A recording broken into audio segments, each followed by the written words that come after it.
Welcome to Board Game Binge, the place where we bring you bite-sized, bingeable board game content from across the industry.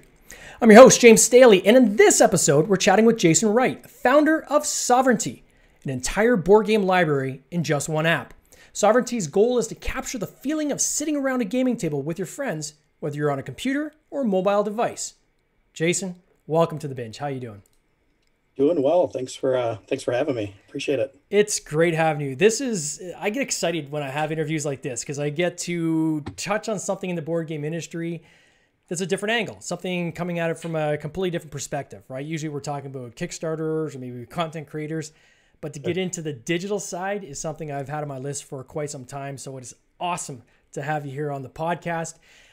Before we get into Sovereignty, and some people give it different names like Sovereignty or Sovereignty. So we'll get into that in a little bit. But Sure. First, what's your background, man? What were you doing before you got into all this kind of stuff? Before I saw the light, I was running IT departments, software development groups for a bunch of different companies over the last 25 years. So I spent a long time kind of doing that and building up groups, building a lot of applications. So it was kind of this whole software as a service and cloud computing and all that stuff. That's kind of my background. And as we got into, as it became the right time I had a good time. I had been threatening to start a company with another buddy of mine for 20 some odd years. And so we kind of said, hey, this is the right time for both of us. So we gave it a shot. So was it like your background was in programming, was it network managing, cloud? So mine's a little bit jack of all trades, I guess, master of none. I ton of networking background. That's kind of an operations, data centers, built a lot of data centers for a lot of different groups. Did a bunch of consulting around data centers to build these tier 3 and tier 4 data centers around the country for, big, banks and stuff like that, or just what we were doing for various companies I worked for. So that was my thing. Did programming, but was really kind of got away from it as I got into more of the network side of things. So it kind of started there, and my actual background is electrical engineering. So it kind of went all over the place as I found my way into data centers, and suddenly all of it kind of worked together for a long time. And but then I ended up running a lot of development groups just with the background and kind of the big picture stuff. So I kind of support side of things, development side of things, operations side of things. Those were kind of that was what I was doing. So it's all translated well because I've had to deal with all these different organizations. But sure. Well, project management, I would say, is probably one of the biggest things that I see across all industries, quite frankly. When you talk to somebody who's either come from did marketing in a company, or somebody that's been sales in a company, or in this case, networking, so forth. These are all things where you're doing project management of some sort, right? And you're having to interact with people who have skill sets that might complement yours or maybe different than what you have. And, you're building teams and so forth. So these are all the same skill sets you're going to use no matter what you do, going from company to company, especially when you kind of branch out on your own and decide to do your own thing, I guess. Eh? Yep. Yeah, absolutely. So it's all weird how it all worked out, but it's been good. So what was the catalyst? Was it the desire to do your own thing? Or was it COVID? Like, was there something specific that kind of sparked it, saying, "Okay, now's the time"? I wish we had I shouldn't say wish. We certainly didn't have COVID in mind when we started this. Sure. We started this. It's been a little over 4 years ago, actually. Wow. We started this. So we were just kind of looking at what the offerings were out in the marketplace. And the thing that we thought was missing was the social aspects, right? I think that's why a lot of people, I won't say everyone, but there's definitely a big group of people that what they're trying to do or what they love about gaming is the activity, but it's the social activity, right? Yeah. I'm there with my friends. I'm having a good time. Obviously, COVID completely put a giant monkey wrench into all of that. I know I literally, last week was the first time my group got together in almost a year and a half, not quite. That we had been running for 15 years prior to that. So, wow.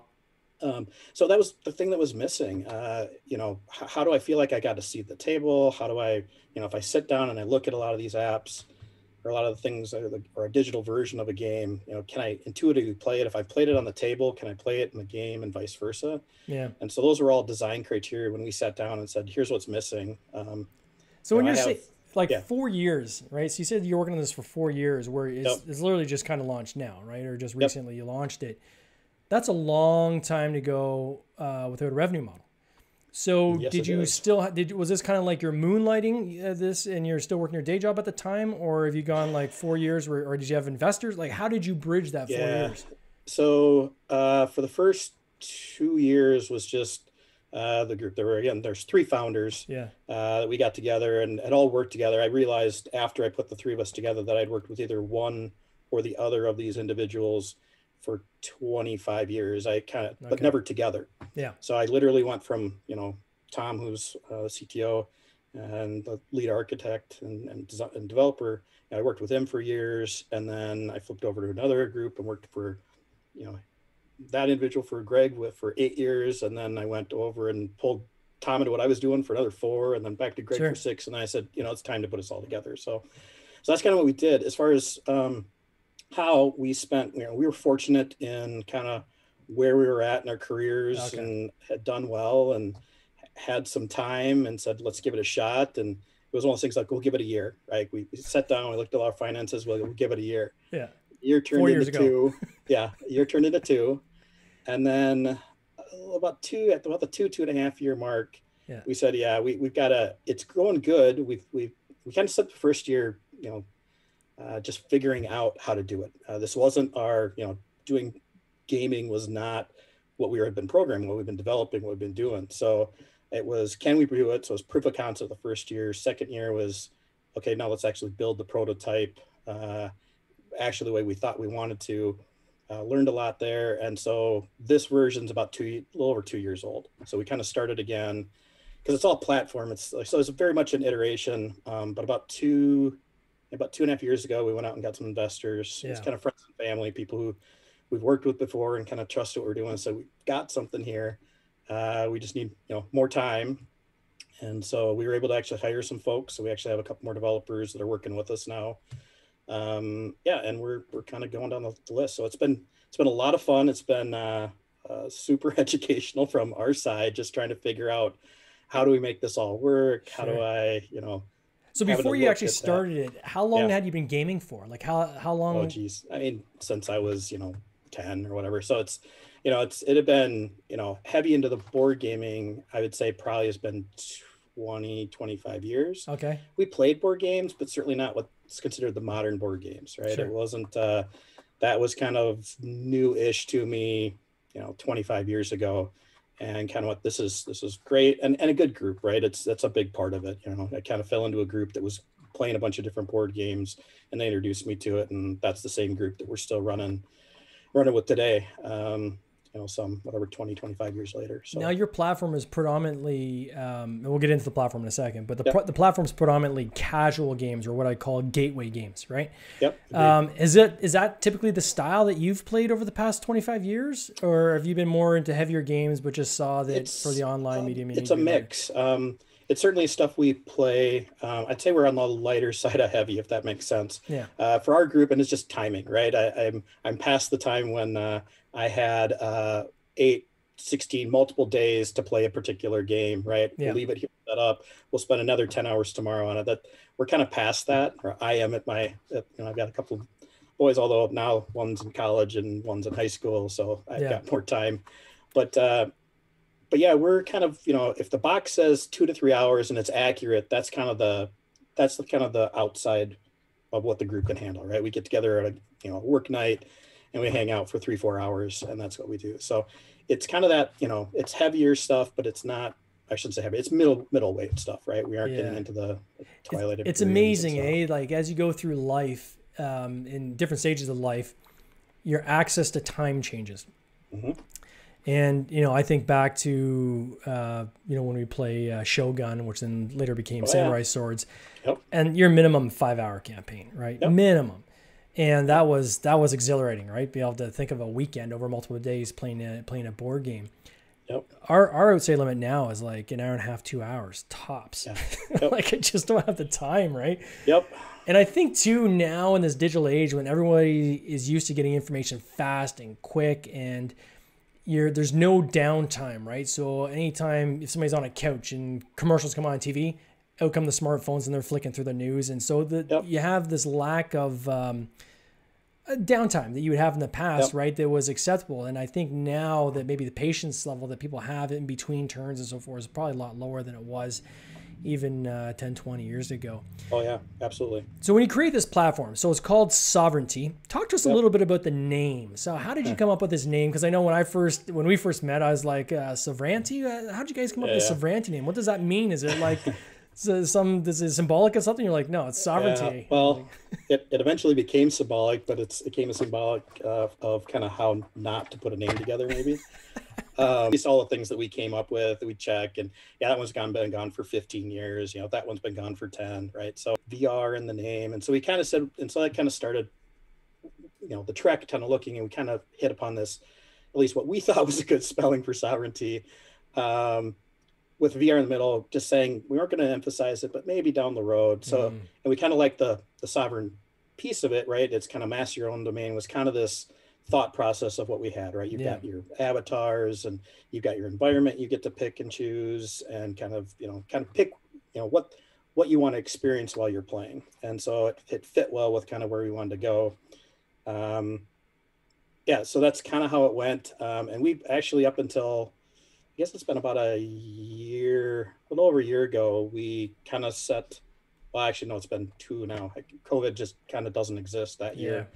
So it's been about 2 years ago. We said, maybe we aren't going to do VR, a year and a half, I guess, but ago, we said, hey, and the main thing had to do with technology. It wasn't that the game didn't work. People actually saw it and they really liked it. Interface was clean. That was a big part of our design, right? Super intuitive, super easy. You could put it in front of anyone. But the technology just wasn't there. And it's all got to do with resolution. It's super technical, or, you think you got 1,000 pixels that have to do your entire field of view.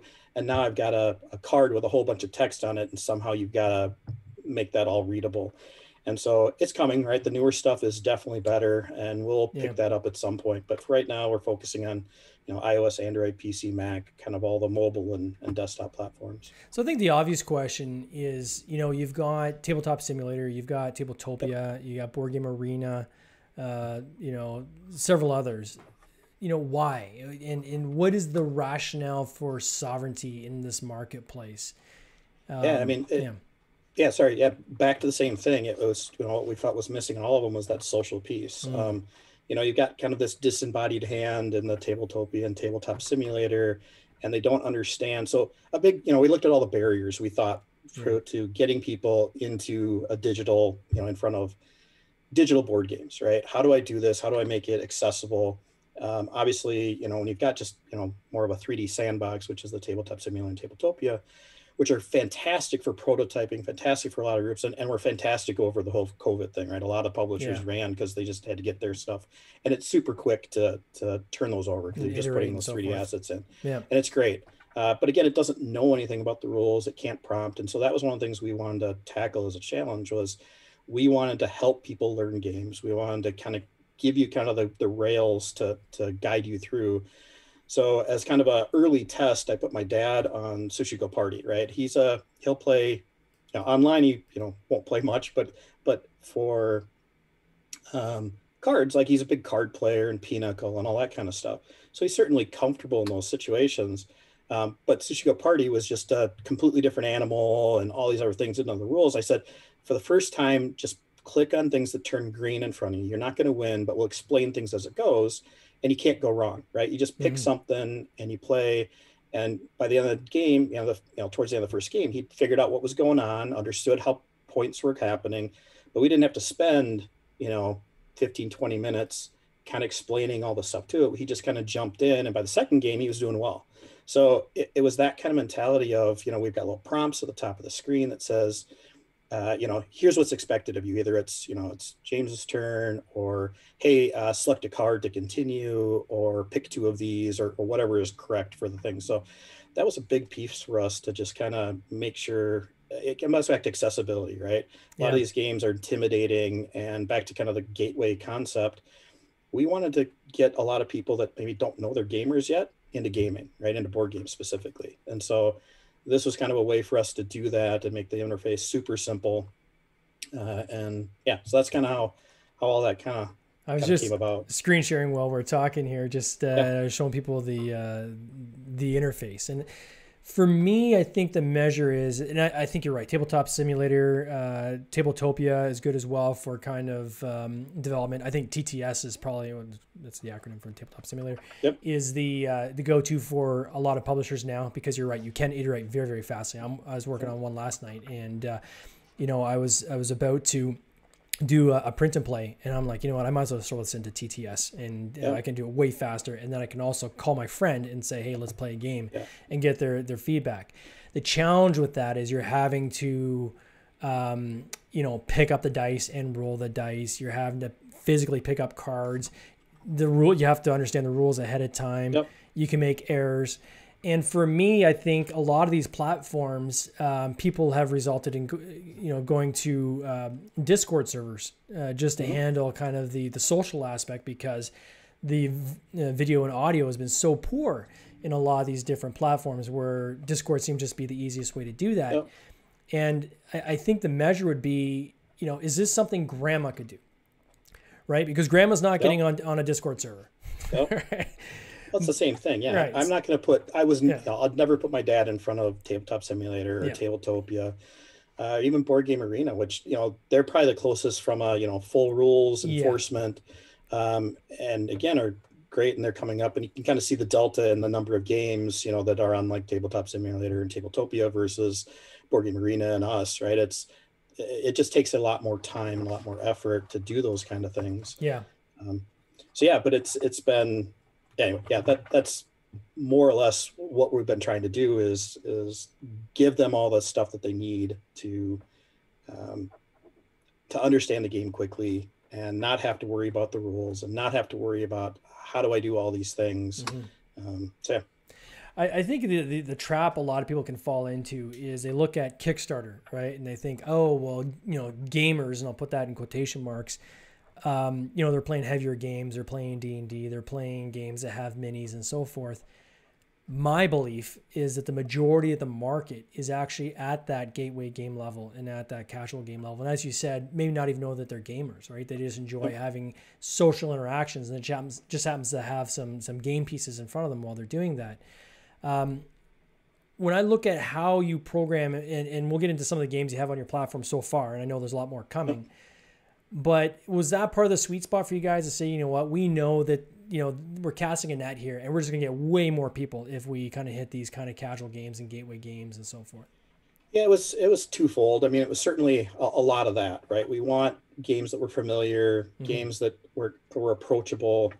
We definitely want heavier games, and we've got a few of those, but they certainly there's a timing aspect to it, right? If I take a game that, is fairly easy, straightforward rules, not a ton of components, not a lot of exceptions to the rules, we can do those in a fairly quick time frame, a month kind of time frame. Sure. If it's something that there's, like Planet Unknown, right? It's a fantastic game that's on our platform. He's got basically asymmetric. There's a base game that has everyone's got the same planet, everyone's got the same corporation, and this polyomino tile, kind of placement game. But when you flip over all the cards, there's I think he's got 12 different planets and 8 different corporations plus the original starting ones, right? So suddenly think of, it's something we did the math, and I should remember the number, but it's 100 and some odd combinations of 13 times 9 or whatever on all these different things that can be happening, and the replayability goes crazy, and just people are constantly trying to, what's the new combination I can do, and how can I leverage those individual powers. So, but now suddenly think about that. That's a lot of, the interaction, and he's got event cards and how they interact with the board. So making sure that you've got a solid design to start with, so that all that kind of fits together at the end, and you don't suddenly aren't writing complete new applications just to handle this one use case. Isle of Cats is another example of that, right? Isle of Cats, although the concept is fairly simple, the game itself is fairly complex, right? It really is. And that's proven out by, we finished up the family mode. It's been a few weeks ago that we pushed out the family mode, which is a really, it's a great way to get introduced to the game and to play and kind of understand the tile laying and kind of how the families work. But we've been working on the standard mode, kind of moving on, and we're hoping to have that out. We'll see. It's maybe a few more weeks before we get that, and then we'll do the solo mode as well. But yeah, suddenly you add in, all these cards and anytime cards, interrupts, and there's, I don't know how many different cards, but lesson cards and all these rescue cards and all these different things you buy and sell, and it just adds a lot more, a lot more mechanisms to the game, and that adds a ton. So, it's great. Which platforms is this? What is it? So it's Mac OS, Windows, obviously on the computers you can download it. On I guess Android. So basically any of the Apple products and Android. As long as it's semi-recent. What about like an Xbox or like a PlayStation? Not yet. We've got, again, Switch. The way we work stuff. Yeah, consoles are things in our future. We certainly are. Again, both consoles and VR are things that, we're all built on Unity, so there certainly are some unique things we need to do. But a lot of those things, a lot of the heavy lifting is already done. So. For us to do that. So we're able to do that, but it comes back to kind of time and resources and the number of platforms, right? Because every time we publish, right, we got to go through a testing cycle on all those platforms. You start adding all these different, consoles that just keeps adding. So we've kind of picked our kind of the majority, but we would love to get it to, that you can play cross-platform. That's kind of the beauty of it is I'm playing on my PC and suddenly I got to go. So I pick it up and pull out my phone and log in on my phone, and it pops me back into the game, and I continue the game with us. And as I walk out the door, back to, kind of on the go, and just kind of play anywhere you want. So well, like, look at Fortnite, for example, right? So the big battle that was ensuing there when they said, no, we're going to pull it from the App Store because we don't like the way the monetization's done. But there's a reason why it was so huge, is because not everybody has an Xbox, not everybody has a PlayStation. A lot of kids were actually just playing it on their phone. So the more, and I think this is great times that we live in, because you go back even 5 years ago, this didn't exist, where you had cross-platform gaming, right? So now is like just a great time where it's about the game and less about the platform, which I think is awesome, right? To allow people to access things from various platforms and so forth. So how do you monetize this this app? So it's a free app, I guess, for people to join, but how do you monetize it? Yeah, so we always want there to be something free. It comes back to, accessibility. I still want to expose people. I still want to give people the opportunity to kind of learn and discover. So we don't have any games that we consider quote unquote premium. Everything is free at some point. And what we do is we just rotate what games are free. It's 3, 4, 5 games. It depends on if we've got events going and stuff like that, are free during the week. And we just kind of rotate what's on.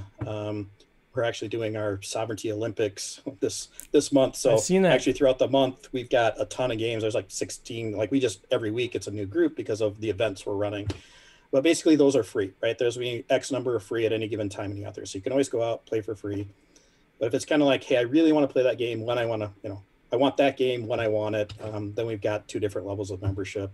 One is, it's what we call the gold, which you pay, and it's $3 a month, so it's super reasonable, and you get access to the entire library for yourself. That's pretty straightforward. And then we have platinum, which I effectively call our enabler level. It's basically $9 a month, so it's kind of a 3-to-1 ratio. But basically, if I've got platinum and I sit down at a bunch of table of silver folks, I basically enable the whole library for everyone at the table.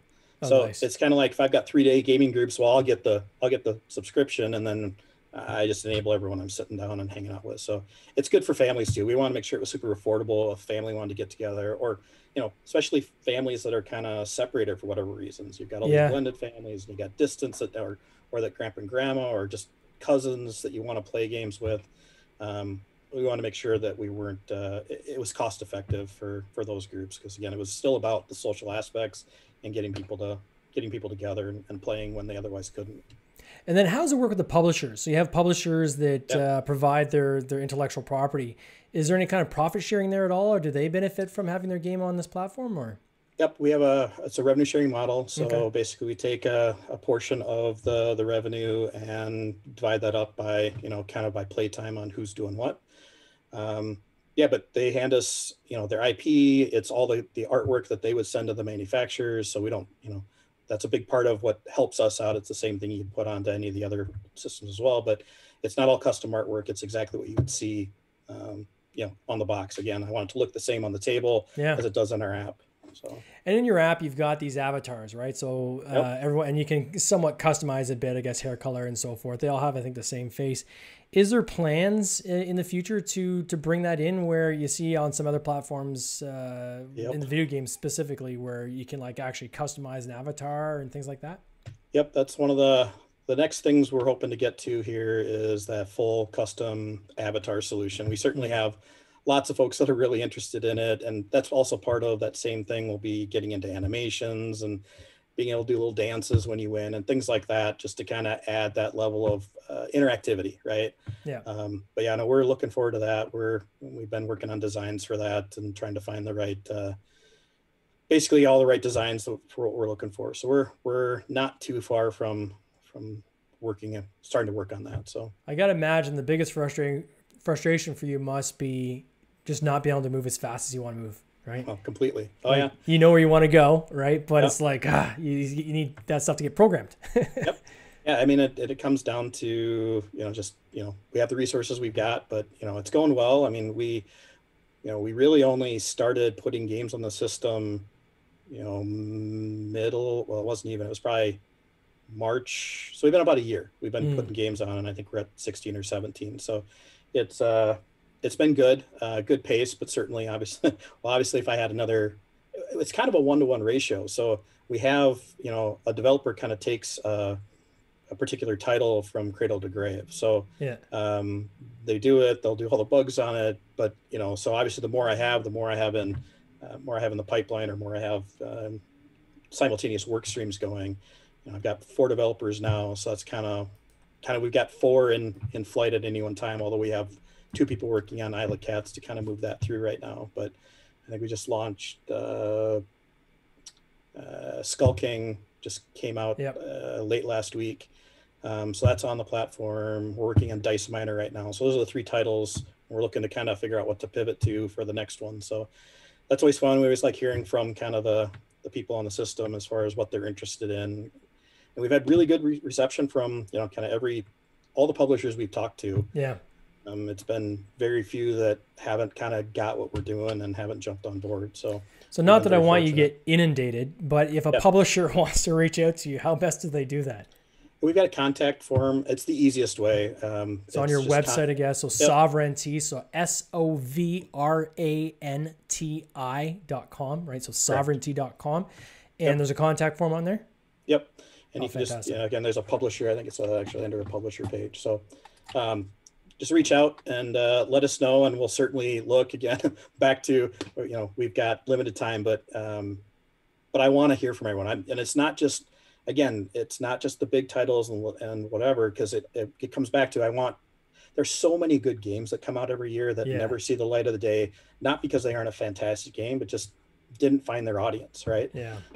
We want to help with that too. So if we believe in certain games, we'll jump in regardless of kind of the, kind of what they have as far as, how they look on Board Game Geek, or, are we enjoying them? Do we believe in the game?